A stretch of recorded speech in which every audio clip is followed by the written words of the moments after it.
누가복음 23장 39절로 43절까지의 말씀입니다.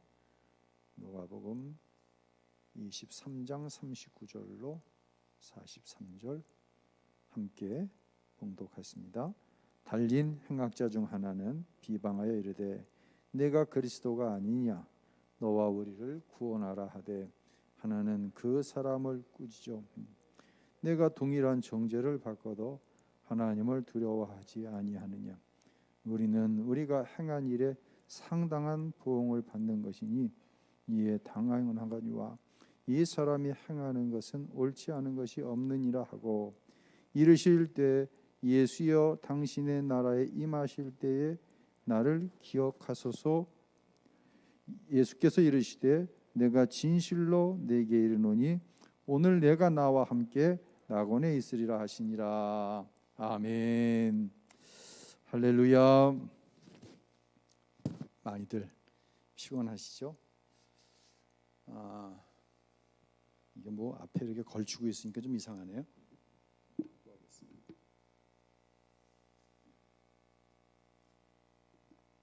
저녁 식사들은 하셨나요? 이준 집사님 저녁 식사 했어요? 다행입니다. 우리 안수 집사님 저녁 식사 하셨어요? 오재견 안수 집사님 했어요? 다행이고 감사합니다. 저녁 집회 여러분과 함께 은혜 나누기를 바라는데요.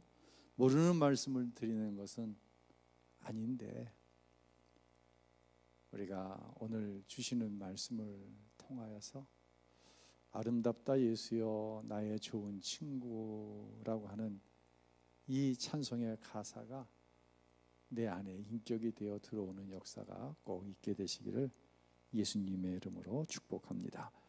예수님께서 골고다 십자가에 달리셨을 때 십자가가 몇 개예요? 위에?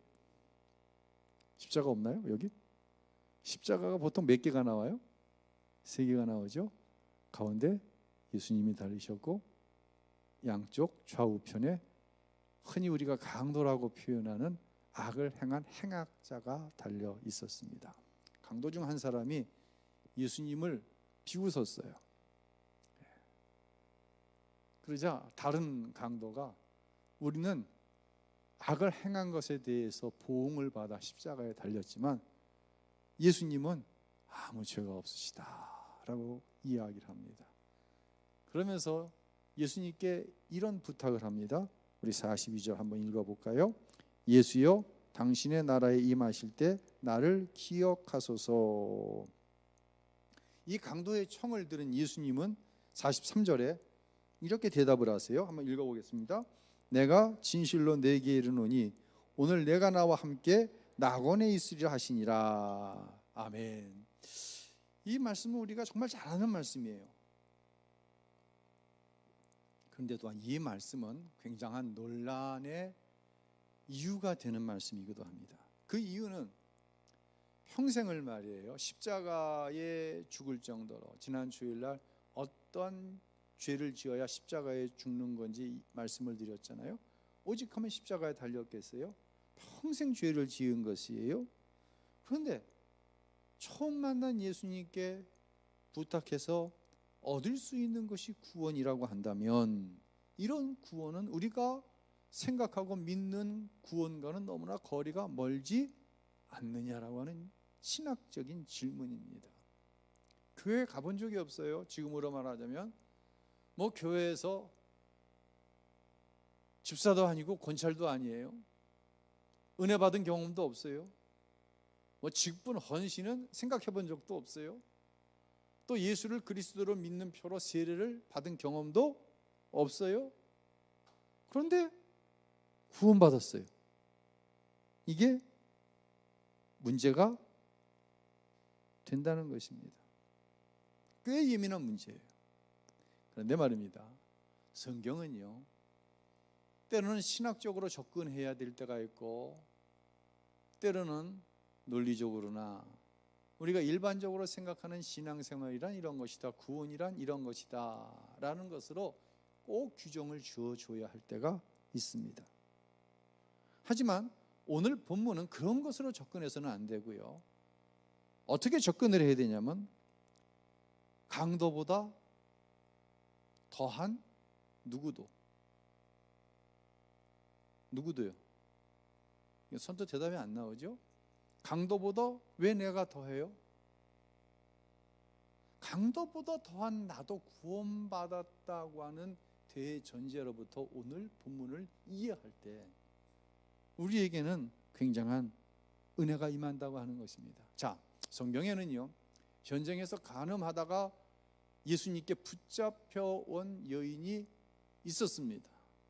그 여인을 돌로 치라고 하는 말씀을 기대했지만 예수님께서 뭐라고 그러세요? 너희 가운데 무엇 없는 자가, 이 말은 다른 얘기로 돌려서 너희 중에 이 간음한 여자보다 죄 없다고 생각하는 사람만 돌로 치라는 거예요.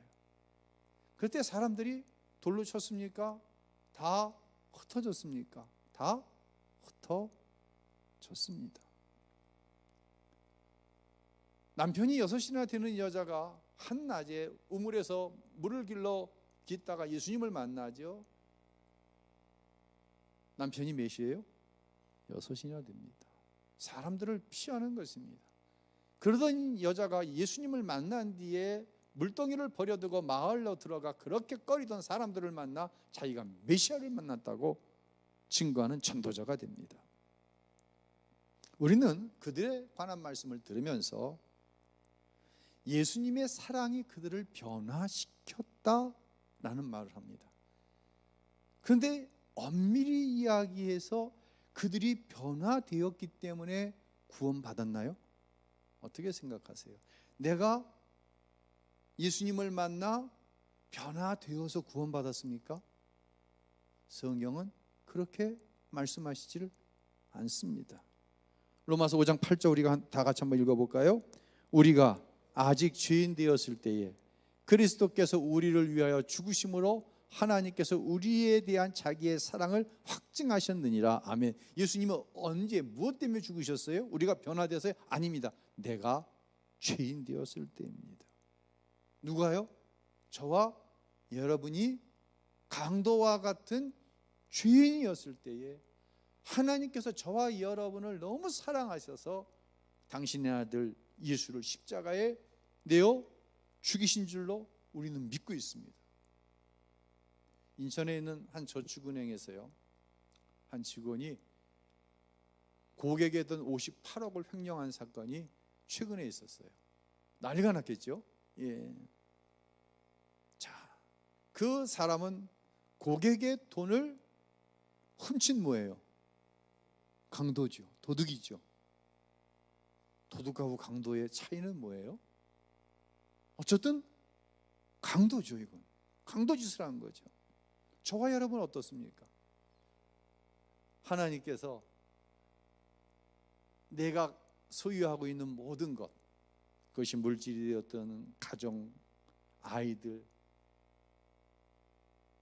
건강, 무엇이 되었든 하나님께서 저와 여러분에게 주신 것을 우리는 믿습니다. 아멘입니까? 누구를 위해서 쓰라고 주셨습니까? 하나님의 영광을 위해서 쓰라고 주셨습니다. 여러분은 하루하루의 날들을 정말 주님을 위해서 사용하고 계신가요? 누구의 것이에요? 오늘 하루가 하나님의 것인 줄 우리가 믿잖아요. 근데 하나님을 위해 사용하지 않았으면 이건 무슨 짓 한 거예요? 강도짓 한 것 아닌가요? 물질도 우리는 하나님이 나에게 주셨다고 이야기를 하고 누구를 위해서? 하나님의 영광, 하나님의 나라를 위해서 사용하겠노라고 이야기합니다. 그런데 정말 우리가 모든 물질을 하나님의 나라를 위해 사용하고 있나요? 그렇지 않다고 한다면 우리는 못한 것입니까? 하나님의 것을 강도짓한 것 아니냐는 얘기예요. 그런데 하나님께서 여러분에게 벌을 주셨나요? 아니면 너는 내 것을 강도짓했기 때문에 받을 수 없다고 말씀하셨나요? 여러분, 그래서 지옥 갈 것 같으신가요? 그렇다고 한다면 그 믿음은 분명히 잘못된 믿음입니다. 왜 나는 괜찮은 사람인데 강도는 구원받으면 안 되는 것이다. 우리 논리는 이거예요. 나는 괜찮으니까 구원받아도 되고 강도는 안 괜찮으니까 구원받을 수 없다는 거예요. 여러분, 정말로 은혜 받으면요, 죄에 대한 개념이 확장이 됩니다. 우리는 흔히 윤리적이고 도덕적인 것을 가리켜서 죄라고 합니다. 나는 그러고 다른 사람보다 참 괜찮은 사람이야. 강도는 십자가에서 예수님을 만날 수 있어 구원에 이르렀지만 자칫 잘못하면은요, 자신의 의 때문에 하나님을 만날 기회를 잃어버립니다. 그리고 더 심각해지는 것은 구원에 이르지 못할 수 있다고 하는 것입니다. 어떤 어머니가 너무 어려운 시절 그만 딸을 잃어버렸어요. 어디를 가다 손을 놓고 잃어버렸는데 자기 중심으로 생각할 때는 내가 혹시 일부러 아이의 손을 놓지는 않았는가, 일부러 더 적극적으로 아이를 찾지는 않았는가, 이런 마음이 드는 거예요. 무슨 상황인지 이해가 되셨죠? 그러다가 한 30여 년이 지나가서 정말로 기적적으로 그 딸을 만나게 됩니다. 딸을 만나는 장소에 가서 딱 보는데 머리끝부터 발끝까지 얼마나 고생을 했는지 고스란히 그게 다 나오는 거예요. 모습을 통해서. 딸은 사는 게 너무 어렵기 때문에 몸을 파는 창녀가 되어 있었습니다. 여러분이라면 이 딸에게 뭐라고 얘기하겠습니까? 딸이 창녀가 되었기 때문에 더 이상 너는 내 딸이 아니라고 하겠습니까? 아닙니다. 사랑은 그런 것이 아닙니다. 어머니는 딸을 잡고 하염없이 웁니다. 그리고 이렇게 이야기합니다. 내가 너를 잃어버리지 않았다고 한다면, 내가 아무리 힘이 들어도 좀 더 너를 적극적으로 찾았더라면 너가 이런 고생을 하지 않고 몸을 파는 창녀가 되진 않았을 텐데, 이 모든 너의 고난이, 너의 어려움이, 오늘날 네 모습이 누구 때문이다? 나 때문이라고 그러는 거예요. 이게 뭐예요? 이게 사랑이에요. 만약에 이 사실을 이웃 주민들이 알게 되었습니다. 이웃 주민들은 뭐라고 그럴까요? 뭐라고 창녀가 우리 동네에 들어온다고, 우리가 같은 아파트에 산다고, 무슨 얘기야? 아이들 교육은 어떻게 하라고 창녀를 우리 아파트에 들여? 아이고 저 여자 때문에 우리 아파트 집값 떨어지는 거 아니야? 별의별 소리가 다 나올 겁니다. 왜 그렇습니까? 사랑하지 않기 때문입니다. 사랑하는 관계가 아니기 때문이죠. 사랑하는 성도 여러분, 왜 예수님께서 흉악한 강도를 자신과 함께 낙원에 있을 거라고 말씀하셨을까요? 강도 역시도 하나님이 사랑하는 자이기 때문입니다. 오히려 회개하고 돌아온 둘째 아들처럼 예수님은 그 강도에게 네가 오늘 나와 함께 낙원에 있을 거라고 말씀해 주고 계신 것입니다. 우리가 신앙생활을 하면서요, 십자가에서 예수님을 만나지 않으면, 이 마음을 회복하지 않으면요, 세상 사람과 똑같은 논리로 종교 생활을 하고 있는 나를 보게 될 것입니다. 사랑하는 성도 여러분, 지난 주일날 그런 말씀 드렸어요. 막 눌린다. 왜 눌릴까? 결국은 평생 내가 뭐라고 하나님께 기도했나?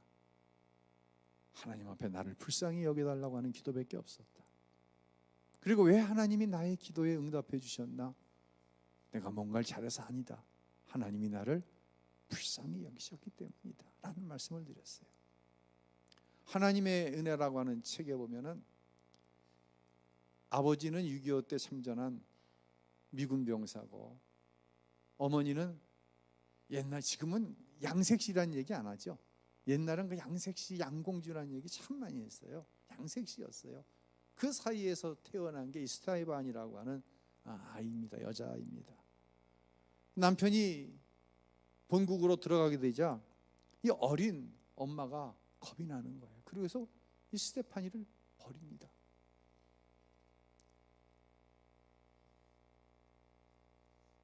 생각해 보세요. 지금도 버려진 아이들은 힘이 듭니다. 6.25 전쟁이 막 끝났을 때 모두가 가난했죠. 모두가 어려웠죠. 그야말로 짐승처럼 주워먹고 길바닥에서 자면서 그 어린아이가 죽지 않은 게 다행이라고 생각할 정도로 세월을 보내게 됩니다. 그러다가 6살 때 저 대전까지 흘러내려가서 대전 다리 밑에 거린들과 함께 지내게 되는데요, 나가서 제대로 밥을 빌어오지 않으면 매를 때립니다. 그리고 6살짜리를 강간을 합니다. 6살짜리 아이가 몸과 정신이 완전히 병에 들게 됩니다. 다행히도 9살 되는 나이에 보육원, 그때는 고아원이죠. 고아원에 들어가게 돼요. 그러다가 더 다행으로 미국인 선교사 부부가 이 고아원에 입양할 아이를 찾으러 왔다가 스테파니를 보게 됩니다. 눈에 왜 띄었냐면 정말 그 눈빛, 얼굴빛, 온 몸에 상처로 가득하다고 하는 것이 그대로 가장 많이 드러나는 아이가 이 스테파니였어요. 9살짜리 여자아이. 선교사님 부부는 며칠을 이 고아원에 출입을 하면서 스테파니에게 관심과 사랑을 보였어요. 그런데 이 아이는 평생 누구에게 그런 사랑을 받아본 적이 없는 거예요. 관심을 받아본 적이 없는 거예요. 그래서 이 사랑과 관심에 대해서 어떻게 응답을 해야 되는지를 모르는 거예요. 그래갖고 이 선교사님 부부가 사랑한다는 표현을 하는데 그 얼굴에다 침을 냅다 뱉고는 옷장 안에 숨어버렸어요. 선교사님 부부는 너무 마음이 아팠어요. 그런 스테파니를 입양해서 미국으로 데려가게 됩니다. 스테파니가 훗날 이 책에서 뭐라고 쓰냐면 양부모가 자기를 식모로 부리려고 입양했다고 본인은 생각을 했대요. 근데 미국에 갔는데 일을 안 시키고 좋은 옷에 좋은 음식을 주는 거예요. 시간이 흐르면서 왜 저 사람들이 나에게 이렇게 잘해주지? 의문이 생겼어요. 내일부터는 일을 시킬래나? 진짜 하루하루가 긴장이 되는 거예요. 자유함이 없는 거예요. 누리지를 못하는 거예요.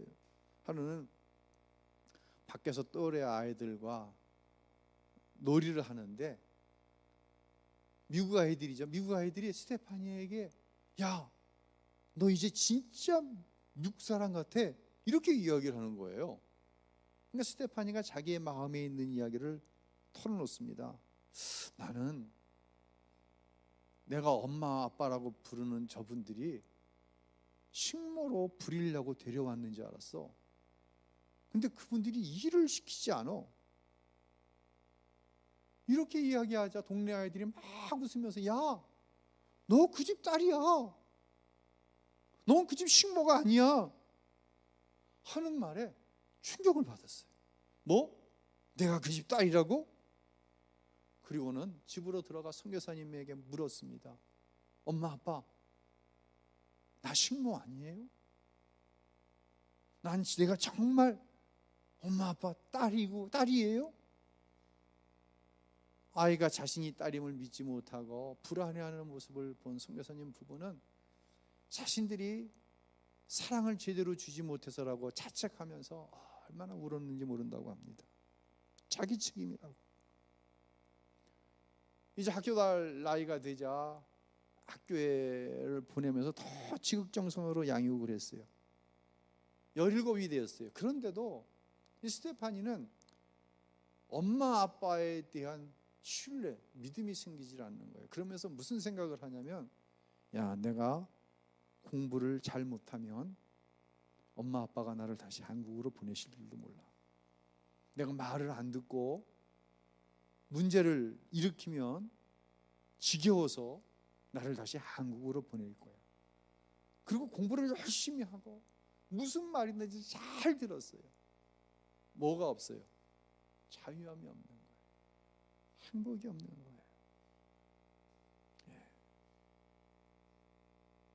사춘기가 되었어요. 스테파니가 어느 날은 양엄마하고 양어머니하고 크게 다투고 자기 방으로 들어가서 문을 꽝 하고 닫아버렸어요. 깜짝 놀란 이제 아버지가 딱 상황을 보니까 엄마하고 딸하고 싸운 거예요. 아버지가 방으로 들어가서 스테파니에게 이렇게 이야기했습니다. 얘야, 엄마하고 다퉜다는 얘기를 들었다. 분명한 것은 엄마 아빠는 너를 너무나도 사랑한다는 거야. 그런데 이만큼 시간이 흘렀는데도 네가 엄마 아빠의 사랑을 믿지 못하는 것을 볼 때 모든 것이 다 엄마 아빠의 책임이라고 우리는 생각한다. 그런데 더 이상 너에게 엄마 아빠가 너를 사랑한다고 하는 사실을 믿게 해줄 방법이 더 이상 우리에게는 없단다. 나는 네가 예수님을 만나기를 바란다 하면서 이제 교회를 엄마 아빠가 선교사니까 당연히 교회 다녔잖아요.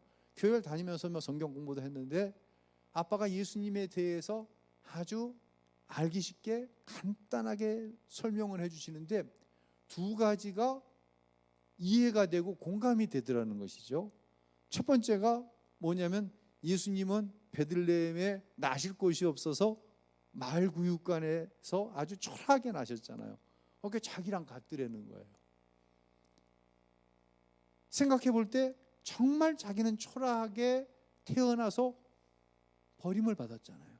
두 번째는 예수님은 위로는 하나님 아버지가 계시고 아래는 누가 계세요? 육체의 아버지인 요셉이 있잖아요. 자기도 아버지가 메시아예요. 분명히 얼굴은 못 봤지만 낳아준 아버지가 있을 것이고 양아버지가 있는 게 예수님하고 똑같은 거예요. 아, 이것 봐라. 예수님하고 나하고 통하는 게 있네. 예수님한테 기도하면은 예수님이 들어주실지 모른다고 하는 생각이 들어왔어요. 예수님이라면 최소한 자기를 이해해 주실 거라는 생각이 들어온 거예요. 그래서 기도하기 시작합니다. 예수님, 저 좀 도와주세요. 저 어떻게 살아요? 그냥 그렇게 예수님이 나를 이해해 주신다고 하는 마음을 품고 기도하는데 갑자기 눈물이 터지기 시작합니다. 스테파니는요, 어려서부터 그런 이야기를 자신과 함께 자라난 불우한 사람들에게 들은 거예요. 울지 말아라. 너 우는 순간 당한다. 너는 우는 순간 사람들에게 당하게 되어 있다. 강한 척을 해라. 절대로 울면 안 된다. 아무리 슬프고 어려운 일이 있어도 울지라는 거예요. 근데 그 세월이 지나가면서 눈물이 터지는데 몇 시간을 통곡을 하면서 울지는 모르는 거예요. 그런데 울긴 우는데 마음이 시원해지면서 뭔가 마음속에 후련함과 따뜻함이 쑥 하고 밀려 들어오는 거예요. 여러분, 기도하다 어느 순간 펑 하고 통해하는 마음이 터졌는데 그 안에 시원한 바람 같은 거 이제 불어오는 거, 그거 경험해 보셨잖아요. 얼마나 시간이 지났을까? 다시 아버지가 방으로 들어왔습니다. 그리고 울고 있는 스테파니의 손을 잡고 기도하는데 정말 불과 같은 성령이 스테파니 안에 임하면서 그 안에 모든 상처를 다 태워버리시는, 정말 뜨겁게 태우시는 게 아니라 따뜻한 성령님, 따뜻하게 태워버리시는 것을 경험하게 되었다고 하는 것입니다. 주님을 영접한 순간이죠. 인생이 완전히 바뀌었어요.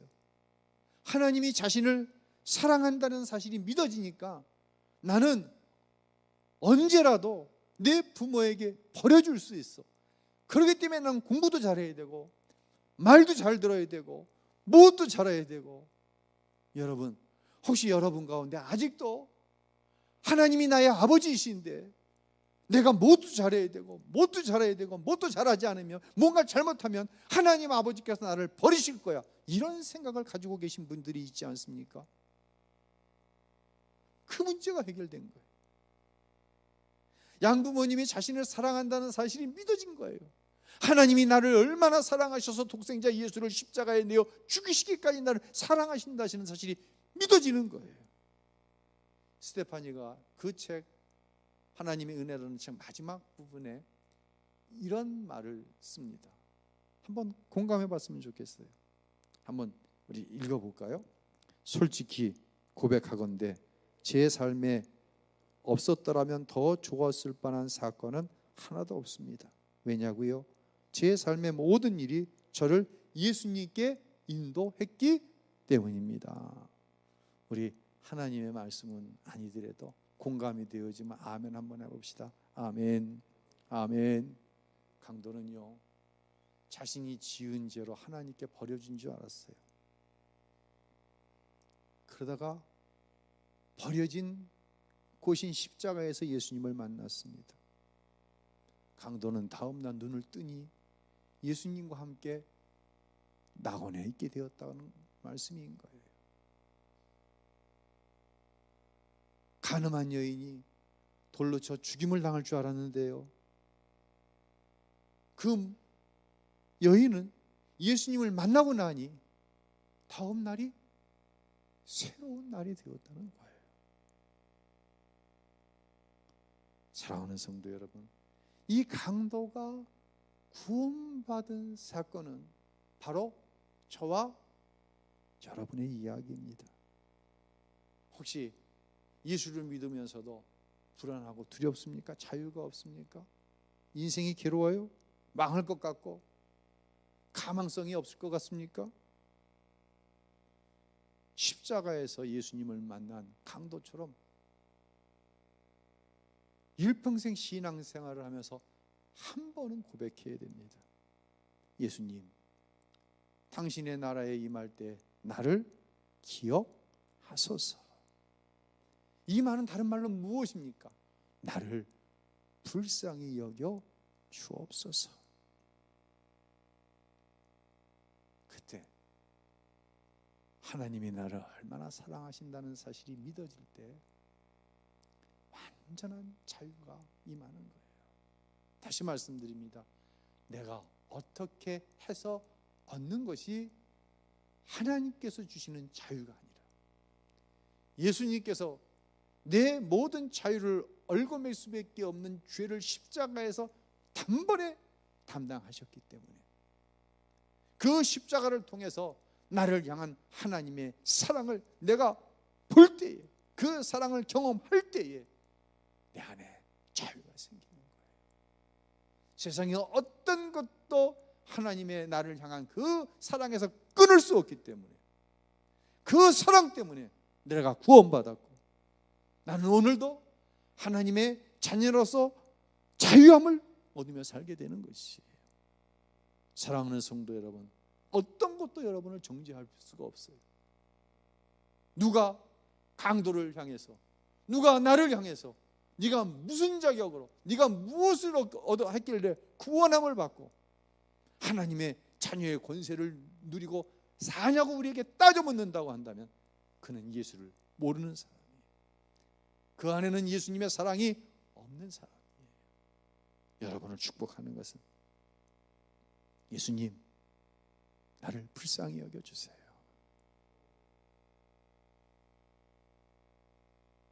그때 모든 절망이 바뀌어서 소망이 되어지고 하루하루의 삶이 새날이 되어지는 놀라운 은혜의 역사가 우리 모두 가운데 있게 될 줄로 믿습니다.